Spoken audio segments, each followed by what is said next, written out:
আসসালামু আলাইকুম প্রিয় বন্ধুগণ। আপনারা নিশ্চয়ই জানেন যে দ্বিতীয় বিশ্বযুদ্ধ শেষ হওয়ার প্রায় ৮০ বছর অতিক্রান্ত।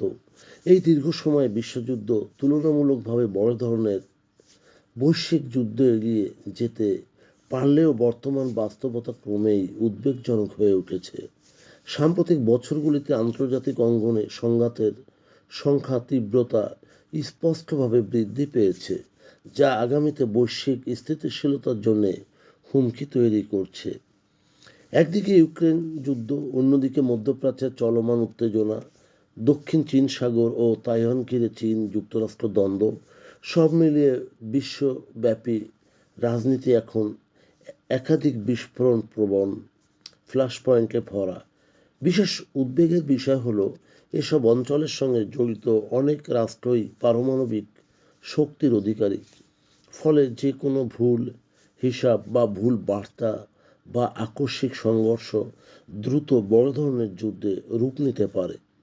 শীতল যুদ্ধের কথা বলতে গেলে যা পরবর্তী সময়ে আপেক্ষিক শান্তির কথা বা বলা হতো, যা মূলত শক্তির ভারসাম্য ও কূটনৈতিক নিয়ন্ত্রণের ওপর নির্ভরশীল ছিল। কিন্তু বর্তমান বিশ্বের সেই ভারসাম্য ভেঙে পড়ছে। বহুপক্ষিক প্রতিষ্ঠানগুলো এখন দুর্বল হচ্ছে, আন্তর্জাতিক আইন বারবার উপেক্ষিত হচ্ছে এবং শক্তিধর দেশগুলো নিজেদের স্বার্থকেই প্রাধান্য দিচ্ছে। এর ফলে ছোট ও মাঝারি দেশগুলো সবচেয়ে বেশি ঝুঁকির মুখে পড়ছে। আরেকটি গুরুত্বপূর্ণ দিক হলো তথ্যযুদ্ধ ও আধুনিক প্রযুক্তির ব্যবহার। সাইবার হামলা, ড্রোন যুদ্ধ ও ভুয়া তথ্য ছড়ানোর মাধ্যমে সংঘাত এখন দ্রুত ছড়িয়ে পড়তে পারে। যুদ্ধ ঘোষণার আগেই কার্যত যুদ্ধ যেন শুরু হয়ে যাচ্ছে, যা পরিস্থিতিকে অনিশ্চিত করে তুলছে। সবচেয়ে বড় প্রশ্ন হলো, বিশ্ব কি ইতিহাস থেকে শিক্ষা নিচ্ছে? দ্বিতীয় বিশ্বযুদ্ধের সেই ভয়াবহতা কি আমাদের কিছু শেখায়নি? সংলাপ, কূটনীতি, পারস্পরিক নির্ভরতার বিশ্ব ব্যবস্থা আজ উপেক্ষিত।